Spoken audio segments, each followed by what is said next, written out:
And there goes the 6120 pulling 2 wagons. We're just literally going across the road through the driveway to the bins. So for the short distance, it does pretty good. Our 4020 is down still if you followed the last video. Anyway, I wanted to show you guys this new grain cart. Pretty cool. I got a remote control here, and it has pivot up and down, which runs the auger up and down like this. I have a little joystick within the joystick to control the spout, and I have a rocker switch to control the slide, if you see the number indicator there. And you can take this thing and you can actually just double tap it. So we're going to fold it down so I can just click it twice, and the cylinder will automatically retract to lower the auger. This cart unloads like 800 bushels a minute. It's faster than the corner auger series. This does have a floor auger. As an overall, I like this cart a lot. So now that that's complete, over here I made this little clip. You can just, and that just sits on there. You can take it all out for the end of the season. Back here I got electric roll tarp control. I got my U-Harvest Pro set up there, so I can even get moisture and everything else. Kick my hydraulic out. I do have this cart program, so when I want an inch ahead, I just touch my pedal and it'll run me ahead. That's when the PTO's on. So right now it's accelerator. When I'm unloading, it actually ekes you ahead. So I can look out the window and I can just start driving. Very handy. Absolutely the best cart tractor setup we've ever had. I couldn't be happier with it. The grain cart is in a model 1196 made by Brent. It's equipped with the optional Mitas 1250x32 flotation tires, as well as the U-Harvest Pro system and the auto unload and moisture tracking system.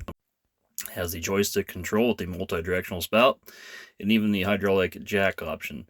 We did put the Category 4 drawbar kit on the 8R280 to support the load. The loaded tongue weight of that cart is 6,550 pounds. It has the electric tarp option. It's a pretty loaded up cart. We couldn't be happier with it. The way it performs, the way it trails, and the way it's built. And you're looking at a grease bank there, as well as the moisture sensor and the computer. You can enter a target unload amount and pull up to your truck, and it'll put just that amount on. Very handy. It's got a low side height, which is easy to hit with the combine. And if you go through a swale, your auger's less prone to want to dip into it. To show you guys a little bit, here's the tractor. It's in drive. So I got the foot accelerator, and I can just, and you see the IVT will dial up and go a little faster as I push that foot feed. So I can zip around the field, and if I let off, it goes to a dead stop. Foot feed there, let off, stop. I really like how this cart trails too. That auger, everything's back there, it's out of the way. Just really, really handy. If you're curious as to why we bought this and didn't keep our other one, this cart is a little better sized for trucks. It's 1,100 bushel capacity, which a semi will hold right around 1,000. And with the fall weight proclamation increase, it will legally haul about 1,000. So a cart will oftentimes fill to about 90%. So we can put essentially a full cart on a truck and head out of here. Now, if you've been following the videos, you notice that we didn't get our trucks, and I've talked about that a little bit before.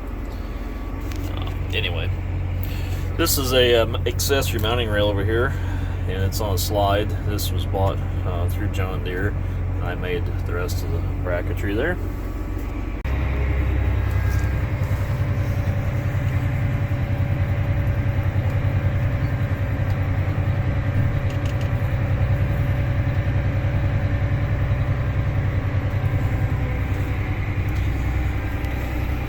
Outside the tractor just for a minute, and while I'm out here, just going to check the ground. And you can see there's a cob. It came out whole. Most of the time they come out broken, but they come out whole, and that's a good way to measure your cob size to see how your combine's taking or removing the corn. Now, combine has two purposes. That's to thresh the grain, which basically breaks it loose and removes most of it, then to separate it from grain from chaff. As I've mentioned by everybody, all we're taking is the grain, so you can see the little pieces where overall it's pretty clean. And because of the fact that 4020 is down, it's no longer on an auger detail, so we are having to use the 4850 on the auger, and I'm pulling both wagons together with the 6120, which it will not pull both wagons and get her up the road since we're literally right there. It's literally that field to the bin. We're gonna have to do something else. And this wouldn't really be a problem if our trucks would have showed up this year.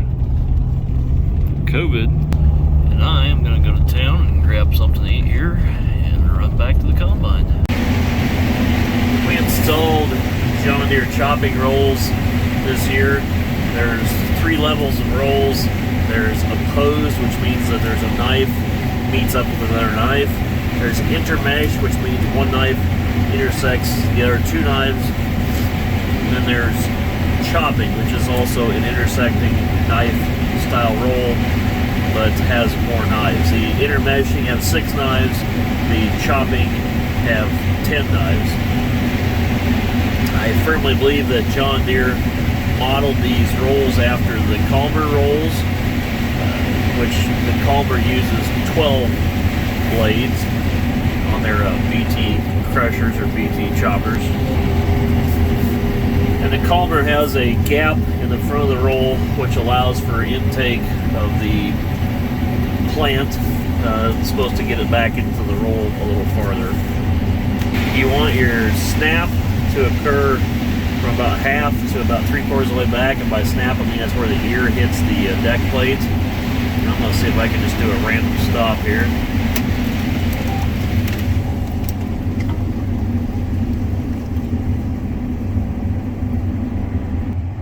A little bit of a take 2 there. You want that ears right there. You want that stalk to walk back through the roll and snap about half to 3/4 of the way back. That'll give you the best shelling. So when the Calmer has that envelope of time in the front, which allows that plant to enter back farther into the roll. The price tag between the John Deeres and the Calmers is neck and neck. After having the John Deeres so far through this season, I'm pretty happy with them. Although I will say that they do not like to go around corners very well. I've also noticed a large amount of the wear characteristics seems to be in the front 4 inches of the roll, which I would like to see it wore a little farther back. I think that Calmer would also have wear characteristic where the enders it might be a little bit better just because of the overlapping time. The International Case IH cornhead, they basically use the same gearbox. It's a modern day version, but it's essentially the same thing as they used back in the 1980s, even on their 900, 1000 series heads. And that was a bolt-on knife to a knife. And they had 4 total blades, but the blades were reversible and replaceable. But how they were able to achieve that, they had to have a bearing in the front of your stock roll versus the John Deere where it just presses on the gearbox. You can see those rolls. There's the knife edges. Looks like that one's definitely caught something there. But you can also see where the leading edge of that wear starts to occur versus back here. Looking at it a little different direction. Filling our barrels with some more of that $3 fuel. This camera picks up so different at night. Anyway, we're harvesting some pretty good corn. Night came early today just because of a cold front moving in. A lot of cloud banks come in, and it's just getting that time of year. Unfortunately, pretty soon we'll be rolling the clocks back where it's dark at 3 in the afternoon. Stated sarcastically, of course. One thing that drives me nuts on this John Deere, this right here on the right side there, that'd be your rotor loss, and the left side your sieve loss. So we got the sieves really dialed in, so we're really having no loss there. But we're running into some loss issues is off the rotor, and we've been having that all year. I had it last year too. I feel the combine actually performs a little better in green stemmed corn or any corn with a higher moisture content. Seems like in green stems the corn will actually process a little better, and you just don't have quite as much shelling. This corn here is 13.5% according to the combine monitor. According to the grain cart monitor, it's closer to 15. But when you get that dry, you end up with a little bit more butt shelling, you end up with a few more dry corn problems. Dry corn typically comes off the cob very easily, but that's actually not a good thing in my opinion for a John Deere. I think a John Deere needs to actually work at it to remove it from the cob. And at some point I'm going to do a whole video on the rotors, and I also plan on going around visiting multiple different dealerships and doing different brands of comparisons and showing all the brands of combines. I would like to get a New Holland combine out here on demo, but I just don't see that happening this year.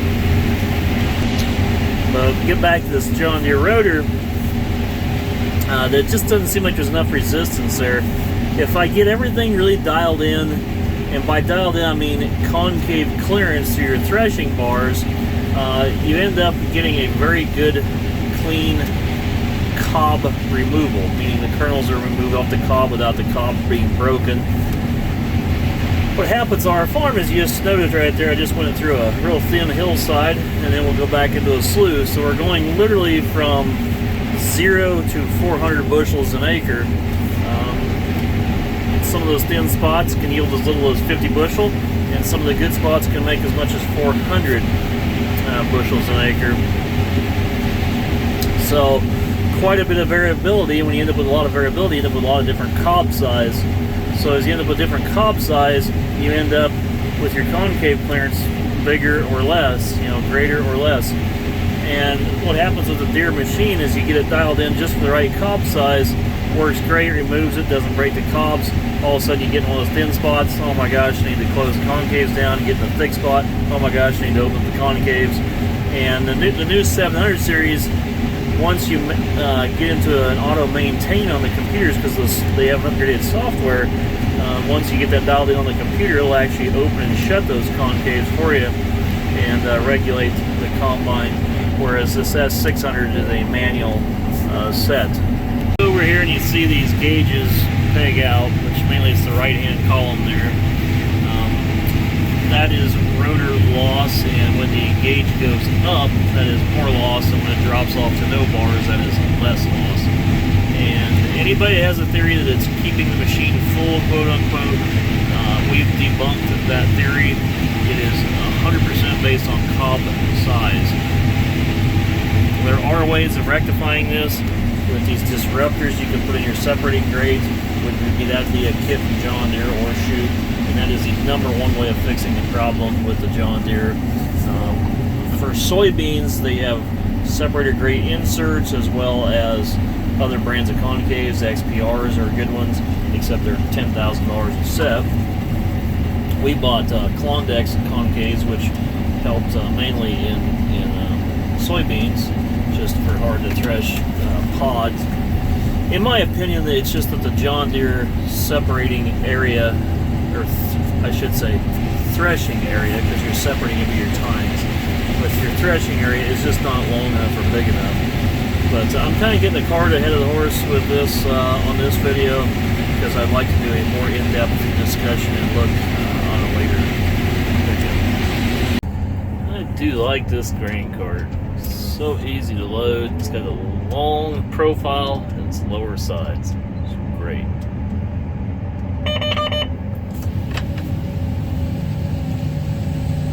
I didn't buy the LEDs for the side finders. I probably should have.